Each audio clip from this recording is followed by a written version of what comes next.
Misa, we lost you, bro. Come back. Hey, there we go. Well, hey, everybody. Welcome to Radical Books and Activists. This is our great comeback. We've been away for a while, and Misa and I are both mental health care activists, and we talk a lot about our mental health care struggles. And so this is beautiful because we have a deeply spiritual writer with us today, Cynthia Pelayo, who is, check it out, gente, she is the first Puerto Rican born, right, from Puerto Rico to Chicago, Bram Stoker winner. I call her La Hermosa because obviously, right? But she's an amazing horror writer. I'm right now applying to the Children of Chicago. Didn't finish it, but hooked me, you know. Beautiful work. And I tend to be a binge reader. Check it. So I'm going to binge read all the work. Just that I'm reading Paul Tremblay's last book. And then, you know, anyway, I can read more than one book at once. Doesn't matter. But we also, Misa, say a little bit about yourself. And then we'll give the floor to our sister. Oh, well, I'm very happy to be a co-host and a part and meet Cynthia Pelayo. Well, I'm a poet, you know, I'm your generation, and I published last year a book called My Spoken Word Wife, Playing for Keeps, and so it's all about my experience with psychosis and schizophrenia and all that good stuff that comes with it. And I found a way to relax and collaborate with my gift instead of fighting it. And Right. as a result, collaborating with what you call voices or the paranormal, whatever you call it, I was able to accomplish this book, a series of poems that have to do with usually with the feminine virtues. So I was very pleased with Jesus that she was able to help me out with that and bring my voice out. Um, um, but enough about me. I want to know about you. Yeah, I know, Ras. I, re- Much at it, bro. Thank you. I But that's went to your beautiful. website. Jesus sent me a link to your website, and I was checking out your website. I was like, wow, man, she's doing so good. She's young, and she's on fire. So I felt like I definitely had. I was gonna enjoy the conversation. I was gonna enjoy the conversation for today, and I was checking out your Instagram stuff, you know, and from there I got some details like that you had two kids, you're married, you have I think two books, I think No, 9 books, bro. 9. 9 books. Yo, I told you she was prolific. All right, all right. Yeah, muchale. But I forgot to Okay, say, okay, yo, okay. I'm sorry. Ya me We cae. speak in Spanglish Hey, here. We're grown. We also cuss a all lot. right. Sorry, Cena. That's how we roll. No, está But I bien, did say, ya estamos, ya estamos charlando. I know, right? It's more like a conversation, and it gets a little messy. And welcome, viewer. Hello. So the focus is actually also the super blue moon by way of Cynthia. And I'll tell you a funny story once you introduce yourself and talk about yourself. That she posted on Twitter that there was a super blue moon, and I'm like, ¿qué es eso? So I also teach creative writing, and a lot of my students are into astrology, right? So I asked them, they didn't know, so I started researching it. So when I did the research, it seemed like a very positive thing to set your intentions, you know, to communicate, to do these things. But so we're going to talk about both and uplift Cena's work. So hit it, sister. Oh my God, where do you want me to start? So Well, how about, why don't you explain to them what you think about the super blue moon, and then maybe we can get into your work. And if you want to read some, yo, we're all about that. We're all about that sharing. well, I'm pretty well. I grew up Catholic. I was like Catholic. I was like in the church all the time. Um, I wanted to be a nun. That's what I really wanted to do. And my mother wanted to become a nun, and she was deterred by her family. Then I was deterred by my family. They're like, "No, you're not going to go off to some convent." Um, and then my best friend in high school and I wound up getting married. So there goes the concept of being with becoming a nun. And so, but I was always very fascinated with ritual, with prayer, with meditation. I would go to the church on Friday and do like the veneration of the Christ of the of the Eucharist. I would be there Friday just praying. Then I would go on Sunday and I would set up the altar, and then I would do the reading, and I would give out the communion, and then I was learning or getting ready to be qualified to give communion to the sick and the dying. And I eventually left the church for many reasons. Many people leave the church, many of the similar reasons. Many of us leave the church. And I missed faith. Faith was very important to me. I would go to pilgrimage. I went to the Montserrat to see the Lady of Montserrat. I was I was Catholic, with the big C. But I missed it. I missed the ritual, and I felt so cold and so empty. And I started dabbling in everything. You name it, I kind of like looked into it. I looked into Santeria. I looked into, hoodoo. I looked into everything, and I kind of dabbled in a lot of different things, and until I um kind of created my own, I think, path, which is, I personally believe that we are all one. I believe that we are all one consciousness. I believe that when we die, we go back to being all knowing and all knowing essentially. But I don't believe that we end. I believe that we continue on. And so I believe that we're energy, and there's no way of ending the energy. So I feel like faith is still important to me. Prayer, I do my own series of prayers, and I meditate maybe like an hour plus a day. I wake up and I do meditations, I do gratitude. I, pray for my family every day that, may they be blessed, and may they be safe, and may they be protected. I remember the stories of my grandmother in Puerto Rico. Like she was like the curandera of the town. Like you would go to my grandmother if you were having a baby, if you needed somebody to pray for you, you went to her. And I didn't know that until I got much older. They were like, no, Mama Camelia you went to her. And on Wednesdays, the story was that every Wednesday, and I learned eventually, like Wednesday's the day that's associated with like communication and Mercury. But Wednesdays she chose as the day that she would lock herself in a room and she would pray all day, praying for every single member of her family. And so in my family, I mean, superstition, even though we were Catholic, superstition was very big. We would go to the botanicas, we would get the candles, we would do. And so I always remember, like, Mom, if we're Catholic, why are we going to the botanica to get this, this oil? And why are we having a priest coming or why are we had an exorcism in my house growing up, I remember, just because there was strange noises. And so we had an exorcism in the house. And so superstition was very big to me, ritual rites, belief. And ultimately, I mean, it's kept me sane. I think being able to be like, I have so much more power over what I was led to believe growing up. I grew up in inner city Chicago. Each of my parents have a 6th grade education, which is fine. I mean, there are people that have that much of a degree throughout Latin America that they make an incredible life and incredible income. But my parents, worked in factories. They worked very, very, very hard. And I always remember that was like, you have to work hard. You have to kill yourself. Same philosophy. Same. Success will only come through suffering. Yep. That was the idea. Yep. And so I grew up being like, I gotta not sleep. I gotta work. I started working at 14 at the Mega Mall right here in Milwaukee. I started working at 14 selling shoes. Because it's like, oh, you want money? You got to go work. We got no money. So I started working at 14. I started working full time at 17. I've always worked. And then I started kind of being like, why do I have to work myself to death to be successful? I don't see other people having that thought process. Why do I have to work myself to the point of exhaustion? And I always remember asking my dad about things, and he'd be like, oh, that's for those people. That's not for us. We're poor. That's not for us. And I'm like, well, why is that the thought process? Why do I have to think that way?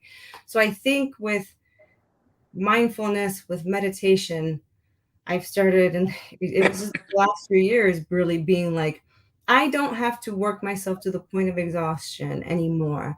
I feel like I've accomplished so much with being given nothing. With being given nothing. It's like, okay, all right, you want to be a writer? You want to be the first Latina Bram Stoker award-winning author? Like, if they would have told me that, and they believe, I still have to go through the archives, we believe I might be the first Latino period to win a Bram Stoker award. And so it's like, that wasn't even like something that I could even think possible with that previous mindset. And so I feel like through ritual, spirituality, meditation, I've been able to be like, I am valuable and I can have these things. Why can't I have these things? I want to create. I believe we're on this planet to love and to create. And that's that simple. And I shouldn't have to engage in like anger or hatred or jealousy or meanness in order to accomplish that. I can do everything with love. So it's a little Yeah, bit about but you and I have had super similar paths, and not to take over the combo, but it was a very similar thing for me growing up because I used to go to church every day. Up until very recently, my husband and I both taught Sunday school, and it's not that I've left, but during the pandemic, I had like a reset to reprioritize, and I go to church every now and then. I still meditate, but I think this thing you're talking about, I'll go back to the whole poverty thing too. The thing about meditation, we've had other writers like Tongo Easton Martin, who's the A San Francisco poet laureate. You would love him. Sometime I'd love to have you both on the show. Who meditates like you about an hour or more a day, believes like that is a foundation. And what he's taught me and me said, I think, is like if you meditate, if you tap into the source, everything in life, everything in your personal life is creation. Yeah. And I agree fundamentally too. Like we're here on this earth to love. Now, I come from like similar to you. My parents were immigrants. Like you, Puerto Rico is not an immigrant country, by the way, but mine were from Mexico, and they maybe went to the third grade in their pueblitos in education, and they didn't want me to go to college, even though I had like 8 scholarships. They did not want me to get a degree in English. I turned out and I got 3, and they didn't want me to leave the state. So, and eventually, now they're very proud of me. But at the time, they wanted me to stay home and marry a doctor. And I'm like, first of all, I'm not that attractive. I know it. Like, what the hell? Where's this hypothetical doctor that's going to take care of me? You know? And so I think there's also this double standard when it comes to women in Latinx cultures. And still there, because I see it from my students that struggle. Same thing. The parents didn't want them to go to college. But this thing about overwork, like now, ya estoy más viejita que tú. I think I'm maybe 20 years old and you were not going to guess. But I'm 51. Don't ever repeat that, anybody. I'm leveled up. But it's a struggle to learn to myself to say, if you're resting, that's also being productive. And it is hard for me. Por la misma cosa. Like our parents taught me, you know, like they taught you to work yourself to the bone. And enough's enough. Because I think also as people of color, we tend to overprove ourselves, even though theoretically we've studied, we understand, we still got to keep proving and proving and proving ourselves. You know? I don't know, Misaida, if this is your experience too. Misaida is also indigenous. I don't know if you want to speak to your background a little bit and what the struggle's been like for you. You know, I was cracking up because as Cynthia was telling the story, I mean, I wasn't cracking up, but I felt like the humor of my childhood because one time my mom was walking me to the park, and there's this big old church on Pico and Normandy, and I told my mom, because I wanted to help people. I was thinking like, what should you know, like when you're that young, they're telling you what you want to do when you grow up, you know. And then I just had this vision in my head like that I was a priest. And I told my mom, I want to be a priest when I grow up. Can you help me with that? And she said, Cállate, niño. You ain't gonna do none of that, you know? And because those people, and she said like all the worst things you could possibly think of about them. And I said, because they're always in scandals and all of that stuff, you don't want nothing to do with that. And I was like, all right, but I know it sounds harsh how I say it, but I think it's funny because um that just the way my mom acted, like she was acting in a way of protection because I think at the time there was maybe scandals going on that were arising and she just didn't want me to deal with that because she felt like that was kind of like the difficult thing to do. That's a difficult path. Um to promise that you're gonna be a good person, a good soul. And then I get into the streets. I get into the streets. I'm right here chilling with my homeboys and violence everywhere and I get stabbed and then I get an opportunity to go to college and I'm studying to be a teacher and then I get hit with schizophrenia and then it was my indigenous roots, my Zapotec roots from Oaxaca that allowed me to settle in the culture, immerse myself in it, really see who I was by being with the people where my mom immigrated from in Xochistepec, Oaxaca, and the Sierra Norte, Juarez. And so, yeah, the shout I out. was, I was going through so many things. Man, I tell Jesus about these stories all the time. Jesus always cracking up. But in a nutshell, that's basically what inspired me to continue writing. And yesterday, because Jesus was telling me, we're gonna talk about the blue moon with this author, and I was like, all right, yeah, Jesus, I woke up today, I drank a beer, it's 3 a.m. in the morning, I was outside in my yard looking at the moon, ruminating about what I should be talking about in the show. And I did. Every time I write something, I always think about the moon. Like Mm.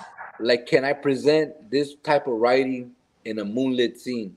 Would it be felt? And I feel like the moon is acknowledges your thoughts and acknowledges your glory and all this while it's dark, and I think what Cynthia does to me in the conversations that she has on Twitter, like I feel like she's really speaking to the moon in a way that she's reflecting, like it's a lot of reflection I noticed in her writing. I have yet to read your book, which I will, but I've noticed that there's a lot of reflection in your thoughts. So you're like a very thoughtful and reflective person, so I that's what I enjoy for just going through your Twitters and stuff like that. And I know Yo, Jesus. yo, yo, on the reels, you should check out her affirmations. By the way, thanks to you. Yeah, Thanks to you, sister. Now I do affirmations because I'm like, look at this in the barrio. I'm sorry. Go ahead, Tina. No, I said que bueno. It's amazing. Yeah, for reals. And it's hard for me to sit still, but I try. I try. So Tina, I mean, you've had such an amazing. I love that. I love hearing this because nothing irks me more than self-centered, arrogant writers. And I'm like, Chale, way, you got a room here. See ya, brother. We want real people, down to earth, working class, people in the struggle.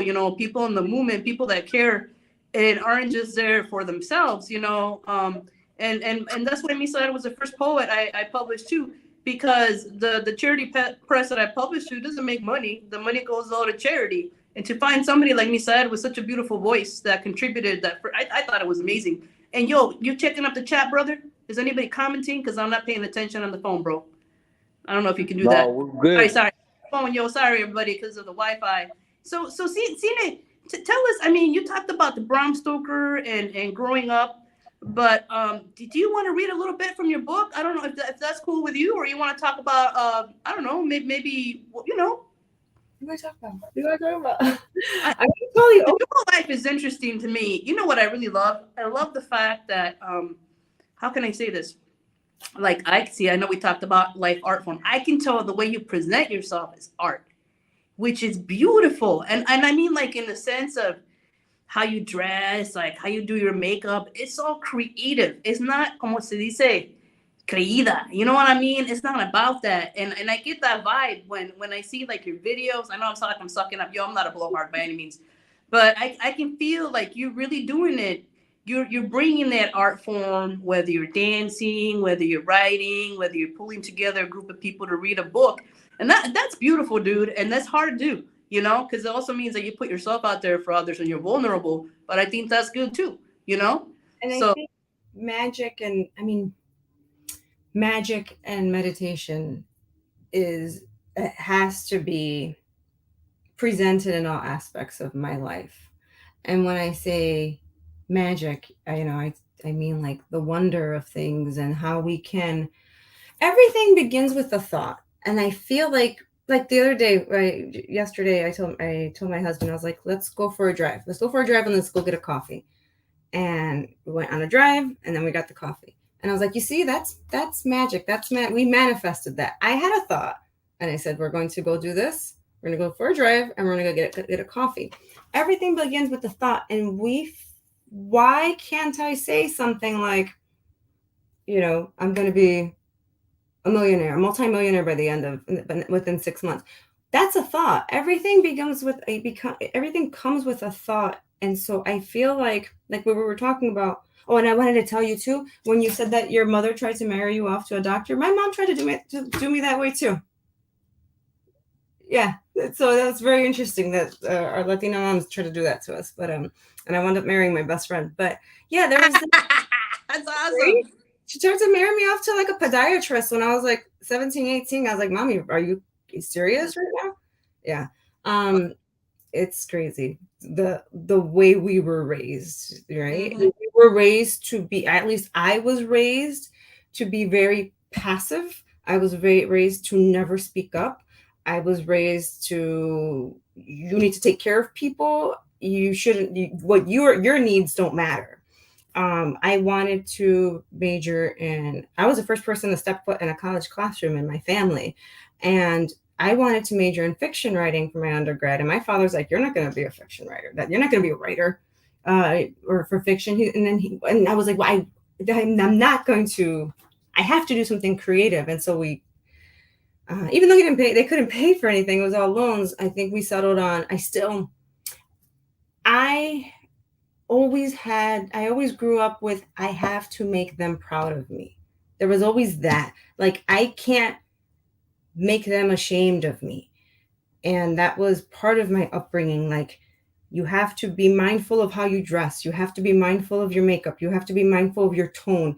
And it was very, I mean, you look at it now, you're like, that's very abusive, the type of environment that we were raised in. At least I was raised in. It was like you had to fit into these very passive feminine roles.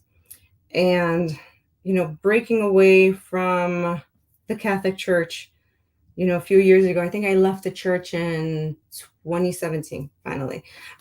Breaking away from that. I mean, up until 2017, I wouldn't even do this. Everything had to be up to here. Everything had to be down to here. I would always be completely covered. Makeup had, and so I think being able to break away from that mindset and to believe and know that I am of value, that I have more control over my life and I have more control over my path than what I was led to believe back then. And my mother fell into that trap, unfortunately. She was born in 1946.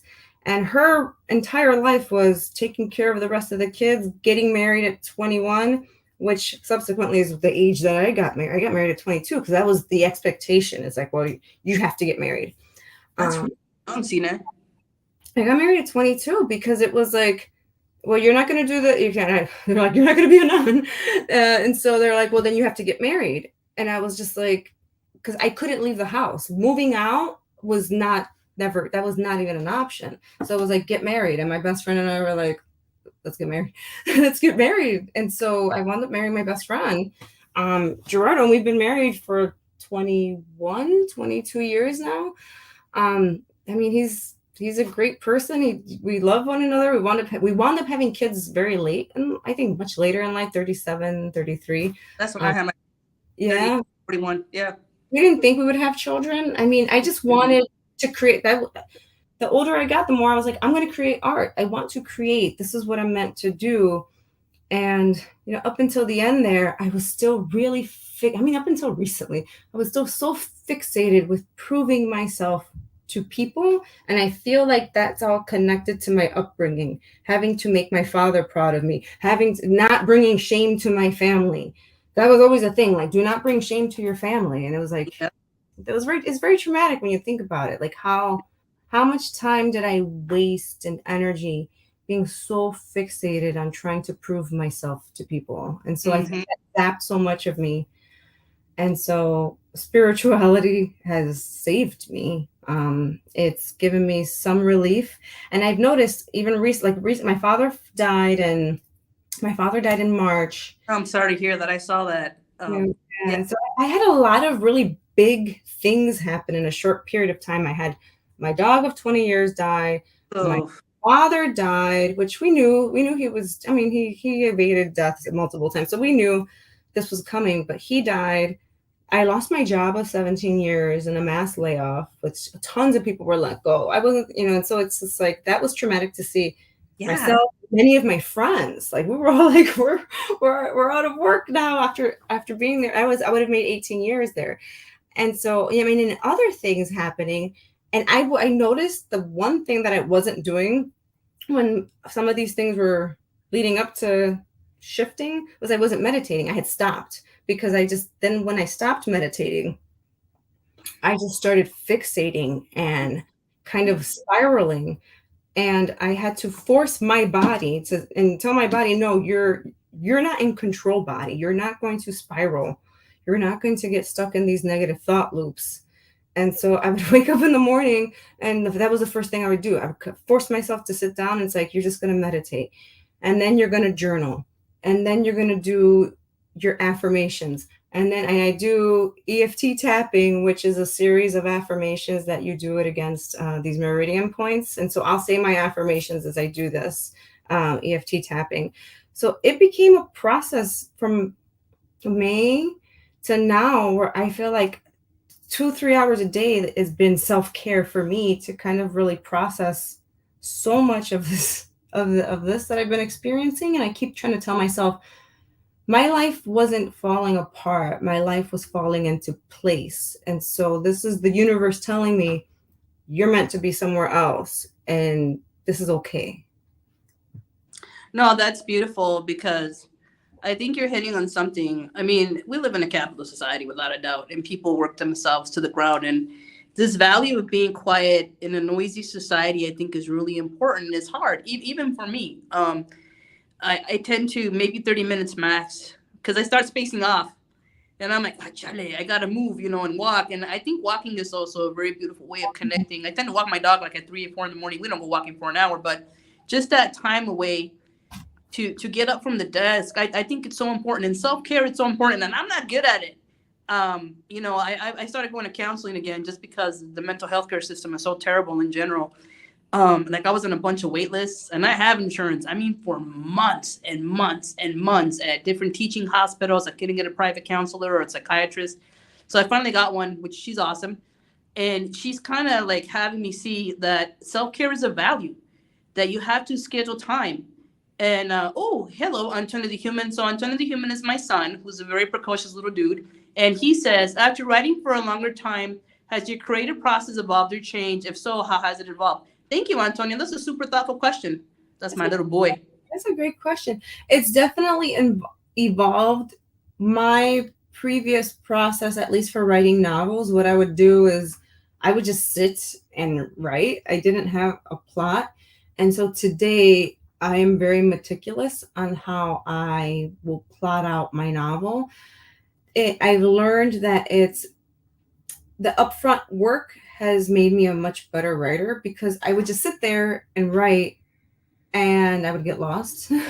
And so like that worked out I think my first 2 novels that I wrote were just not published. They were just kind of explorations on how should a novel look like? What is the shape of a novel? But then Santa Muerte and The Missing are out of print. And those are like my young adult horror novels. And those 2, I just kind of wrote them straight through. But something like, actually, Children of Chicago, I just wrote straight through too. But like, But even if you wrote it through, because we talk about this too, the pantser versus the plotter. And the pantser writes from the seat of their pants, and the plotter maps everything out. And some people do a combination of both. But even if you wrote it straight through, you're probably thinking about it a lot. You're like thinking it in your head. You know what I mean? Yeah. And so like Children of Chicago, I started writing this at the School of the Art Institute, or started thinking about it at the School of the Arts Institute when I was getting my MFA and writing there. That was like in 2008. And I wrote Loteria when I was at SAIC. So I was thinking about this. So from 2008, and it didn't get published to 2021, as opposed to like Shoemaker's Magician, I wrote this like I don't want to say, people are going to lose their mind. I wrote this like in 3 months. And so because I just knew how to plot it out, and I was thinking about it. And like you said, rest is also creation. And we were not, it goes back to how we were raised. We were not raised to think, like if you were laying down, it was like, what are you doing? You need to be doing something. You always have to be Huevona, right? Yes. Huevona y inútil. Like, so you're not only lazy, you're useless. Yes, you're useless. That, to be told at a young age, if you're just like laying around reading, and I loved comic books as a kid, and to be reading like comic books, and my father was fine with it. My father loved that I loved horror. He found it fascinating. But my mother was like so disgusted with me. And I think that's the right word, because she would be like, you're just there doing nothing. You're watching these horror movies. You're wasting your time. Eso te va a enfermar. And that's what she would always say. Oh, te va a enfermar con esa cosa que tú te estás poniendo en la mente. And I was just like, she was telling me I was sick and diseased because of what I liked. And so that also created a lot of like ingrained shame. So it's like, I can't write this because you think is lowly. I can't watch this because you think it's going to make me sick. And so I then was kind of being like, well, what am I? Who am I? Because I shouldn't. And it got to the point where like, no matter what I did, I didn't make my mother happy. So I was like, you know what, whatever. I'm going to do what makes me happy. And now she's just so like, she's like so proud of me. Like she's buying the neighbors my books. And I'm like, this is the woman that was like, she literally called the priest and invited the priest to the house to talk to me about my horror movie obsession. And I was like, my mom would tell me that I was going to go to hell. Yeah. Because I was watching movies all the time too. And not just horror movies, science fiction. I was watching things that maybe other kids in the barrio weren't doing. I would read all the time. And then you hate this. And it's something I got to work through. But one time I didn't sweep the floor fast enough for my dad. No. And I was a huge comic book. I had the classic X-Men, Uncanny X-Men, all the X-Men, X-Factor. I had a 1968 original classic X-Men where the X-Men go to New York and encounter the Morlocks for the first time. And my dad ripped up the entire collection, the whole thing. And if he knew now how much those comics are worth, he would kick himself, you know? And I didn't tell him, but I talk about it every now and then because that shit is real. You know, and when I talk to comic shop owners, because mi hijo que tiene 13 años who's watching, I encourage them to read comics. I encourage them to do their art. If they're into a sport, I 100% back them, you know, a lot. I go to all the practices if I can, you know, unless I'm sick. Everything my kids, when I do, I say, okay, lo que ustedes quieran, yo los apoyo, you know, as long as you're not hurting yourself or others. And we go to comic stores a lot. And he's into DC, I'm into Marvel. It's cool. You know, he's still a Marvel buff. But when I talk to the comic owners of the shops, they say that's not uncommon, that your parents, you know, will tear your shit up, break up your records too. And that to me is atrocious because you think about how much time we spend collecting things and how much we love. And for that, I'm surprised I didn't burn my books, to be honest. And I love my dad. I love my mom. You know, my dad brought me to poetry. My mom was the one that taught me, like, how to barrer con un huevo, traditions, you know, stories, you know, all that. So I carry that with me. But then there's this nasty stuff that, you know, if I'd have given in, I'd probably be a most miserable electrical engineer right now. Miserable, you know? And so I think it's important that we tell these stories and continue because, like I'm telling you, the youth still go through this. And I have young people of color, particularly working class people, that the parents are telling them the same stuff. And what I tell them is, listen, mijes, that's non-binary, mijes.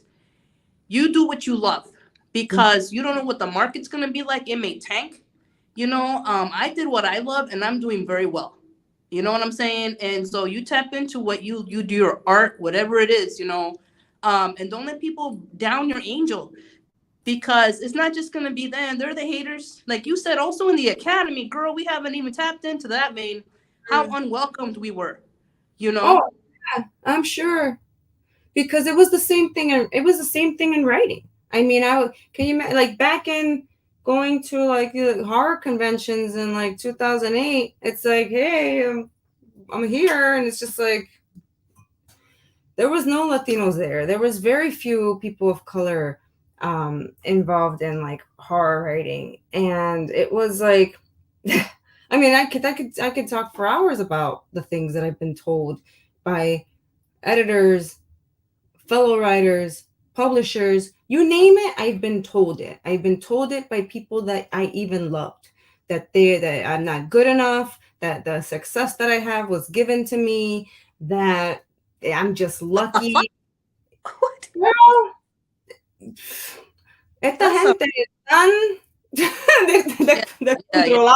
Let me tell you. It's been something that hit home with me because you said something in one of your tweets, or maybe it was one of your videos, that sometimes when readers, and not everybody's going to love your books, but I've had people review my books and give it like a 1 or 2 star, and I've not done it. I'm actually sending my novel out to publishers and whatnot.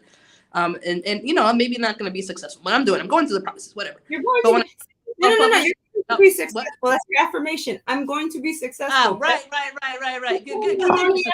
Good. I'm going. I am successful. I am successful. In the novelettes that I've been publishing, though, one of the things that somebody said about a werewolf dystopian piece that I wrote was like, I couldn't connect with the characters.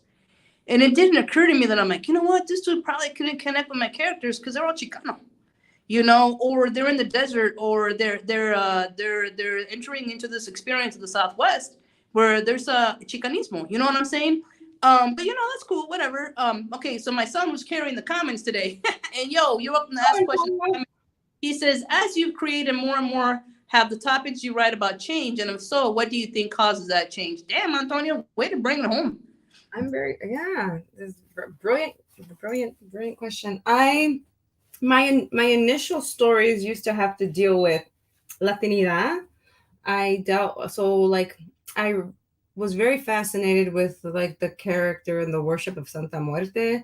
So I wrote about Santa Muerte, and then I was fascinated by like the particular case that happened a few years ago where the drug cartels kidnapped and killed, what was it, like 43 teachers. So I wrote about that in the follow-up, the missing. So I was just very fascinated with that. I think that was such a tragic story. And then I also talked a lot about in Santa Muerte, the women of Juarez, the missing women of Juarez. I was just completely blown by this story. And then Loteria is just a short story collection of Latin American superstition and myth and folklore. And it's told using like Loteria cards as inspiration. So I took like the Gallo card, and then I wrote about the Chupacabra. I took like the Dama card, and I wrote about La Llorona. So I feel like my earlier works were me exploring like Latino culture, Latino history, Latino superstition and myth. And then as I've evolved in my writing, it's taken an approach more like diversity is just part of the story, because Children of Chicago is not a story about Latinos, for example, right? But many of the characters are diverse. So you have Detective Lauren Medina, and then you have Jordan, who's a young Black student from the South Side, who's just I love that character so much. And so almost all the characters in this book were just diverse people from the city of Chicago, but it's just a story about a serial killer killing teenagers in the city of Chicago. And then The Shoemaker's Magician is another story about a serial killer operating in the city of Chicago. And this one deals more with the concept of high magic and what that means, as well as Chicago's history with the silent film era. Like Chicago was the silent film capital of the world. Charlie Chaplin worked here. So my new approach, or at least my interest today, is just making sure that, many of my characters are diverse. Many of them are people of color. The story isn't about being a person of color. It's just a story. The Forgotten Sisters, actually, that story, the main character, the protagonists are not people of color per se. They have a history, there's a lot of history in there about Chicago's like Dutch and Irish communities. And it's an adaptation of Hans Christian Andersen's The Little Mermaid. So I feel like I don't know if I'll come back to writing a story about my background.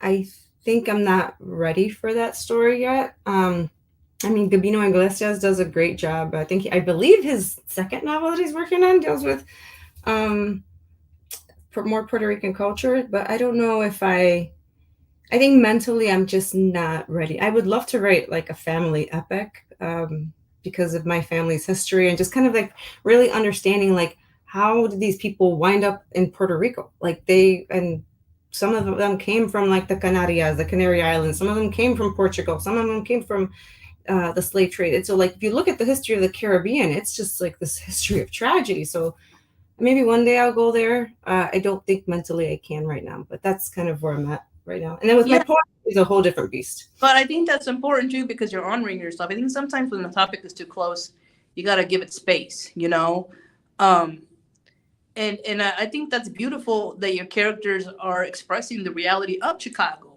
right? I mean, I live in a neighborhood, Mexicanos, Africano Americanos, Chinos, you name it, and we get along very well. I don't care what anybody says. I know that Chicago's heavily segregated, but I find as an activist trying to make connections in Pilsen and the South Side and the West Side, people in general are beautiful and they want to connect, you know. And I think that's something that's awesome. By the way, I love that main character. I ain't gotten very far. I was getting into it. I haven't been feeling well, by the way. I mean, I've told you, but, you're in Pilsen? but that main character to me, I love this conflict that she has with having killed someone in the community, how they respond to her. I lived in Humboldt Park for about 8 years or more. And one time, somebody smashed our car, completely devastated it. The dude had been shot, had no business driving. And toda la gente del barrio vino. As soon as the cops showed up, they all split. And I was like, yo, where'd everybody go? No witnesses. It's been, I mean, you're in Pilsen? I wish. The rent is too high, girl. I know. Canaryville. Canaryville, okay. I mean, sometime we're going to talk about housing because there's a lot that needs to be fixed. It's nuts right now. That house because, you know. Yeah, I grew up in Hermosa. Then we went to Logan Square. And then we were able to move to Logan Square because we moved next door to a trap house. So I was like, right. So I just sit in my window and just watch them like shoot across Fullerton. And then they would sit on my front porch. Yeah, totally. We lived on Mozart in California. And somehow we got stuck between 3 drug houses. And it was weird because at the same time, they were building these multi-million-dollar homes that nobody could afford. And I told my husband the day I almost didn't call the cops because this was happening every day, all the time. Kids were in the front yard. They didn't care.